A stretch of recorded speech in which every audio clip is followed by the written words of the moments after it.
بدون الرجي باسي شيروي في بودي وكردين لقل قومكيا وباسي كردوا شون ويدويجي لقل كردون وشون دعوي كردون وباني كردون ولا دين خيبر والدقار ولا توحيد يا كبير شيروك لشيروك كان يقول لسوريا عرفة جراوة خيبر والدقار ليودا سكاب جرانوي شيروك يقول كاد تمر إلى عاد أخاهم هودا قال يا قوم اعبدوا الله ما لكم من إله غيره أفلا تتقون ما لا لك بكل أويك طيب الورداد ودنا ولا قومكي وبدلاء قومكي نار البر وفروي أي قومكم أي وزكم أي كلكم بتنهى الله بفرسن يوجد الله اسم الإسلام يتدانيك شاني فرسن به وقول بدن كسانك متقيبا أجد ديمتي أم خطابي يقول بين عليه السلام تنشتم نقوي أجريد وكزانيانا فرمون يكملشن وإلى عاد أخاهم هودا زانان فرمون خير الوردقان بدرايا النبي بالدور جاء معلوم إشام كهود عليه السلام براي ديني أوان نبوة شو كهود مسلمان وأوان كافر لبرو براي ديني أوان نبوة وزانان فرمون كبرايا النبي بالدور ببراي قومكين نبي بالدور وكانكي أوه كلا نسبا ليك ونسيقنا واعتدى وشبكة براي يقولوا ليك ونسيقون زورك لو كسانيك جياء ولا عادة ولا جير صلاتي بابرين إيران وعادة هلهم ليقبل بابون كهود يجلو بل بابوه وزورك لو عائل وزانيك وما يكون ولا يخوي بالرقال زوران خاو براي خويبه جابوا يخوي بالرقال فرمين وإلى عاد أخاهم هودا فرمي براي وقوتمان براي نسبنا براي نسبون نوك براي ديني باشا فرمين قال يا قومي ودي أي قومك أي وزقم أي قدقم يعني تكبري نكر بسريان لا يدخل لا أسمان ولا وزيور ولا يدخل ظاهري بجاردو يو أبشير من كون يان شيكي لو أبدا هيش تكبري كي نكر بسريانا بلقوا بجوان هيش يواز من البنيان ترين وشا تباني كردن أيش بشي أو بكا أي قومك يعني أي اسم كسكاركان يعني أي كسكاني فوق أي خوش الاستكان أما دومين خالنا خطابك يا كأبيش بابوتي يا قومي باني كردن عشان باني كردن ولا شيء اعبدوا الله ما لكم من إله غيره ولا يكتاب برستي ولا يكرستني الله بتنها وكفر كردنيش بطاغوت شو كفرمين ما لكم من إله غيره يعني أو يقول بخواب سانيس قال أو طاغوت جائوش عبادتي بس الله وكان شو كتاك برستراري إيوا تنها الله أقل دي قدم دواء أولينك الكشير خوي بكو نيود شوية بكو نيود بيشا مش لورد حالي من باشكا حالي خوتا الواسدة نخير والله هولي لا يكميشن مسقال يكاد شير وتنها ولا الله شبان باني كذب ولا يخوي باني نكذب عشان تروي أفلا تتقون ونبنى كسانك متقي وترغيبك ويا كأشجي متقي كان وزاني جوابي قومك هي راس الخوف نبري ويجرامك كنشوني كوتا وانباري عن كل بشان تاواني سرداو كان إنا لنراك في سفر وكان أيضا توبك سيدي سفيه أزاني سفيه هو تعقل سوء وتعقلي نقصانيك نازل لمصالح ومفاسد خوي الدنيا وقيامتي شيء أما كم تاوان بك دا نقاط توم عقلت سوكا ولا عقل ما نقول كاملا فدري جايين يجوا مريا ولا قال شو كوتي بيغمبران كذلك شو كوتي بيغمبران فكي بان كان بودو لا ديني خوي بودو فاصل خبر كون برستو بمتطرفو بوشكو بوشتانا تاوان باري أكلو هموي أقريتهم بو اختلال العقل بحساب خويا لكذلك كلمة عقل عقالة وماتو زانان فمن العقل لغة هو المنع بريتيلا شيء بريتيلا منع يعني جيرا دوا تو جيرته لا شيء لا أجر هو إنسان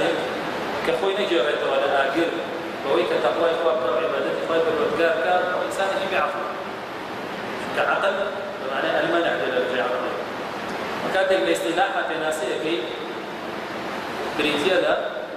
أوامر نواهي خير والوجار أكسر أوامري الله والدولة زان وجبجيك والنواهي كان شدوك بيتولي أو خواني عقل جابويا أمان لبري أو بخاون عقل بزان وخويا خويا ناجرنا ولا جهنم برو ما أشتغل خويا بعقل بزان كشيء أو تاوالان العقل هذا طابع أمريكا من تاوان ومن تاوان بدرسني على قرار وتيان إنا لنظنك من الكاذبين أو ظن دوياها فمعناه يقيني يعني إما لسن يقيني كتو كسيكي دروزني تو عرب شديد تو جاشاتي وعربك بلام خوي قيناك هو أوروباي بكا وهو أمريكا بكا هو يهودي بكا وهو نصاراي بكا بلام إما قخوا بفلسطين بدينا كيفوان وجاشاتي إما دروكي خوا فلسطيناكي قل وجاشاتي أنا خوا فلسطين صحيناكي برو راكب وأكل فلسطينك أو خوا فلسطين صحيناكي جاب هماشي أو حالة اعتياد الروي كده هو ليش يعني دروزني شو قاعد تقول لا ما عندنا سر فلسطين خواني خوانو بين تو فلسطين فاتي تو فلسطين وتبغى تباسي أما دومين توانو كذا أنا قاضي هماشي أو توانا قد من هل يشوف دوباره كذا وأدريت قام هموش ينتودي بخبر سيمين توان كذا أنا قاضي افتراء تيانتو حرب استدي تو كسيكي منهج القوم بستو دار بشتوى لمصلحة إخوة إن هو إلا رجل افترى على الله كذبا وما نحن له بمؤمنين كان نخير أنت يا ديني نهنا وقلت بيارك لو يتوى بستو داية دي قاضي إخواني وهو يمدوائي كيف هو إخوة مصالح كان وجب جميل جابوا الإيمان بيناتي أما السيمين التاوان وكذا نقال شوارع من التاوان شيتيو خرافيات شيء خرافي على وجون بهماشي وما أدري تبار شو اللي بدي بغمرات مش أقدر بيعمل بديني إسلام ولا خرافة بملائكة وبهشت جهنم ولا خرافة بلام بشهوة فلسطين بيديدي ولا رأيكاني وأمل كشفتو وشكري وشتان ويوتيان إن نقول إلا اعتراك بعض آلهتنا بسوء وتيان بأخوان إمامنتو هندك الأخواتاني إما دسيان دي وشان دس يعني ليه وشان تيجي أنا يتوشي خرافيات بي توشي شيء ويا مسانات جا بالذات دواني كان وزور دس كتب الكتاب وسنو وخلق باي كان ولاي خلق بيان الله وشيء هو ونقراني في الدور وشيء هو ونشوف تنام دينه قوته وكباس ما كنا جماعة أشيء في رمضان وصحابه وهذا شيء علماء الأمة هو هميشة شو قد كان شيء أنا أقول دين ولا بني أحكام تربية استعمار كذا كأمان كبيرة يا رب سراي أو خلق بعقلك أعراض شيء جابويا بهمان شيء ودي أن تنبأك بأويك توكسي في خرافي ودستني وشيء يكشف توشاو بكش كدرو تقدم أمشتنا الله يسر بقولي وشناني بردوام بجومة كده سر ما نفسها يكشف أخير كعكم تاواني من تنخنا أوي خلق وامن ولا إخوة وفي يومين تسكينا بقارفونا وتاواني كده تاواني كدانا قارئا وتيان أجئتنا لتأفكنا عن آلهتنا تهاتوي إما لا دي لبرسني وكاني قوما تهاتوي بيري نتواتي لإما هلقا بيري على بشتيما تهاتوي فيري بيقانا برسيما تكاتك أفان بيقانا برسي استيرادة كانوا يهيني البخشي كانوا وزا خلقيا تيان تهاتوي لأخوكاني قوما لا معنيك أوروبا وميكا إسماعيل ومعنى أتوي ما على برسي والشيء بغمري على الكثير آوان تقول شون الرجاوة أقوم على وضع اعتيادي هكسك تعيبة الخلق ولا يقوم على كرامشة روية بيته تيانتو هابية ولا فلسطين خواهي شخصاني قوم على ديتو بشي نسلو خواهي كخوة دعايكي أما جدي كتب له تواناني كدانا قالي ويجي كتبش له تواناني كدانا قالي والإنكاريات ذكر كحكي زوازين الجنب قالوا أجئتنا لنعبد الله وحده ونذر ما كان يعبد آباء كانتو هاتوي ريشكيت باباديراني إما بصري بويا وشي على بقامي ريشكيت باباديراني إما أصري توا بلان خوما تينا كاشي وشي يسيني كورا فشنا ونازان ودير ونازان وشنا يعني حين ناو منهجو بيرو بروغرامي همو خلطوا بعد الله هالخلطي أما بيقانا فلسطيني وازنان لديني باباديراني والله متوفر وانا قلوا وازنان لديني باباديراني اگر دقت من بود تا كتاواني چی بود خوي ببرای وازن و اواني بخزم کسی خوي زاني و ولا برسني خو پای أم هم تاوانيان وبروك أجنو تاوانيان دائما وأول نبدن نبني الشوى دعوة هم تجد أنا ما يخوي بالرجال لا تشتي به إيش كسبنات ولا كان يبقى وإيش كسبنات وأنا فشد مع جوازي به أجر بمرجع أو ولا يخوي ولا مصالح الدنيا ولا يخوي ولا يكسب كسب سكردو شخص رياضو ونابوش تانينا لأنها ولا الله يفتح فقر كذا سكردو يناس وفقر كذا وعد كذا كبيغمبران لقاو شين توتي بيغمبران سربخ لا أو آياتانية كبير اللي يجي باسي هودك وباسي قوانيك وما ذلك كهود عليه السلام وهو أسلوب مكاتنا ولا دعوات أو وزوج رجل إنسان داعي أو سلوبانا فيه ولا قال كساني كاكا مقاوي دينكي قبله ياخذ باوري عند دينكي فكاري بين التاوكو باسم فايبر والفقار كاري قريها بيته وأبدو دينك ما ينكش ابن تيمية وصار رحمة إخواني بالتعريف في الدعوة قال زوجة كتير لك لما يقول ذاته فالمي هو العلم بالحق والرحمة بالخلق فالمي دعوة اللي لويك مش علم هبه لبالي هو يخلق موعد جارب يجب مشتر خد شعر زي دينك هيش نبي القرآن تقول يا خمي بخير له يعني كسان يجي أنا فاتحة طعام نبي كبير أنا بداعي بالخلق مخصي أنا ناو دولتين نسلوته كبير أنا بإمامي خلقش هاجي لما أنا كاني فاتحاني أما علميني بحق أجداني القرآن شن سورة أجد إيش ثاني القرآن شن سورة في البخاري شن باب الآية كتاب أصح كتاب بعد كتاب الله والله مسلم شن باب الآية وبحاني هو ويتصير طوال حتى بقوم بحديثي ويخوي رزقك لو يكاد أجاي ليني البخاري شيء جاء نقدي أجاي ليني شن باب جاء أنا بقوم بحديثي بيو جارب زاني بدو أنا تعريف الحديث بكا كبتشيني حديث يجرى القرآن مسجوي وهي كميش اللي علمي بيه بحق حق جوان بناسه وأخوي لسني بيه وعلمي بيه وخلقش بيه وحق أبانك بوشي ويجبانك كحق خوي دراكوازي نو بوشي ويك أخوي حسيبي باشا لفنه رحمة للخلق شوك أخوي الرجال لما أنا بغمرة النبي عليه الصلاة والسلام ثوبين كما توشينا هدوه إلا رحمة للعالمين ورحمة بقوة خلقه جابوا علماء الإسلام وكشتي أكبر من مسألة ويهب نصيح للإسلام لرحمة شوية ذره وبغى رب وخلقي أو الإسلامي ويفرمي العلم بالحق والرحمة بالخلق أما تعريف ذا كي يخلق بانك ولا يقوى تبا شيء خويته علمي هذا بالحق ورحمتي شيء هذا أبو خلق بيه رزقالي يعني جهالة لشرك لكفر لجهنم ورناجي وعلم ويكتاب برستي وبهش أو ساكا أما رحم يسلوب وخلق القرنا هو رحم يسلوب وقلت تجانب أقل دي غبي بنشي لقاني دعوة يقود بينك كدويتي أما نتاكو برضو سردا بلد تريشي وباسي كبير كبير وكبير الرفق في الدعوة يعني وصل صلى الله عليه وسلم ما زاد الرفق في شيء إلا زانه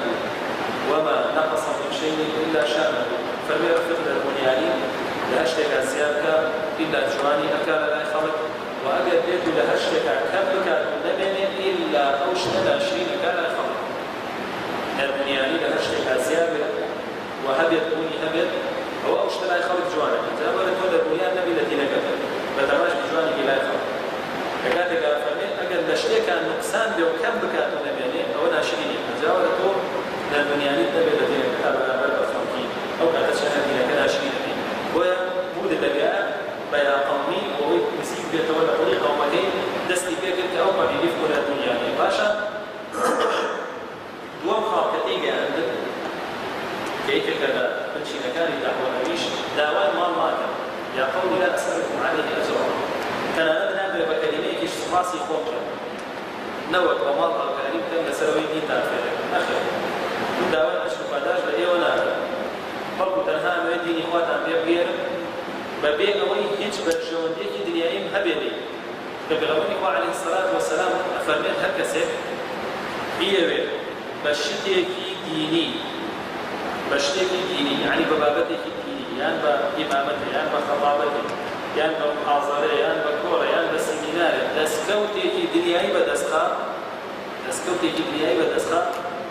بوني بهشنا كان يعني ويك كانوا كساني كمين كسا عابر جهنم بيخش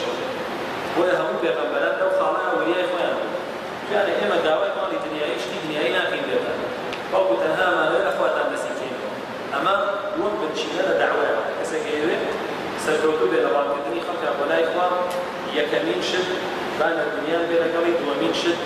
با وبر شوندي خوي وحزب وكسب ومال ودنيا وشهوات وش تاني خوي أو شخصانه أو شخص بكار نهي أو سكوتو بين أجر سكوتوش بين بلان ما بس يقلاو بين الدعوة وما وين سكوتو بين ودائمي سكوتونا بخواي قولها خاص يجا هم سواها هر زبير يجا ما شو قفاي بالوقت رينا يعني كيف كده تكاسبي خلق مسير بشي باشا هود عليه السلام سيم خالي بكان هنا أيش بيخسنوين نعمة كان يخاي بالوقت كلاميش إكي كده بنشي نجان دعوة بيني خسنوا كخاي بالوقت نعمتي زوري هي بس الأوان ويفرمي واتقوا الذي أمدكم بما تعملون أمدكم بأنعام وبنين وجنات وعيون أمو نعمتاني كبسريا ما رجع راب بيني خسنوا أمو يبين خسنوا ودي يوا وراتي جزوري جداو وما تقول بها ما خليستان ما قبل كذا ومنار عائلة خيزان بيرتان هي وباشي تجي جاء لبلوا أو بدأ أوفان بس تلك أواني وقدود أما اسم بتشيني سيام كبيري نعمة كاني خبر وتجارب شيني شو عالم ترغيبي بينا وآخرته وهذا هولي دا بيان بغي أجر بيتو دواء دعوة بكون شيطان بسكر يشتاني كتبتان بسكر أويش أويك هذا لا يخوي كبر وتجارب لبهاش لنعمتي تر كأما دنيا شافية شفيتان بباش ويفي فرهن ويقوم استغفروا ربكم ثم توبوا إليه أجر بيت الجواب لا يخش كل أخوات كانوا كرم وملاي أول شيء يرسل السماء عليكم مدرارا ويزيدكم قوة إلى قوتكم أو كاتات غردان بركوه قسم وزيد عن ذلك عليه وحيث دا صلاة كشتان زيادة جاوه إيه ببخاوني طولت ما بركوا لكم يزيدكم قوة على قوتكم كيزو صلاتي كيزو زيادة تاناتي وكذا فاي يقول خوي تمكين تانتي بخشة السلسلة وتاكا ما هم مشكلة ولا ما قلت جولك وأمريكا إسرائيل يقول بخشة وتاكا وكيف أولا أوانية ولا يقدر الجانب أما شوازي شوارع بك بكارينا وقاعدة شوارع ولا قاعدة كاني دعوة قاعدة ينجح الجدال بالتي هي أحسن وأنت مناقشة كردن لقليا مناظرة كردن لقليا ودوانيا بشيوازه زور جوان أجر هاتو أو بناشيري نيش لقل أو مناقشة لقد لك بشاباس ما في أم مقتري جواني باقي كردن ولايدنا يا قومي يا أخوهم هدى وفرمي عبادتي الله كان وهو من بحش الأسلام فلان أمان شون جواني لا مقتري ناشيري فلان مدرتي قدما هود هرب دوامه هرب جواني باقي أفر الترحيب أنا ذاتي والترحيب أنا ذاتي ونعمة كان إخوائي والبداريا بيرا خاطر وبلاقوان هرسل سفنو هربناشي يكسير قلعك تا أولا ششم قاعدة أقل بكاري هنا قاعدة تحديد يقول يبيش قال هندي زانا بكاري هنا ولا هندي كس أقل هندي كسات وكيانا تحدى أكي أقل دولة سلحقي ولا أمام سلمينا أقل دولة سلحقي ولا تواني بيسلمين وأولا تحداك فروي إني توكلت على الله ربي وربكم أرجيك فروي من دونه فكيدوني جميعا ثم لا تنظرون فروي هذا ملاك وقلنا وأنا برابر من جلال الله كسيكبنيا وإيه وجهه خدا كان ومن مزان إيه ولا سلحقني يعني ولا سلحقه والله من كلام ليلة حتى أنا ليلة هر بهتاني أم وقت وحفسان شو خسر تاوي قواجها هود عليه السلام ناشار هو آخر أسلوب بكار بين لقليان أيش أسلوبي تحذيره وتا إنذار كذو تحسين كذو أغدار كذو لعذاب خوين والتقال ويفرد قال قد وقع عليكم من ربكم ويسر وغضب أتجادلونني في أسماء سميتموها وأباكم ما أنزل الله بها من سلطان فانتظروا إني معكم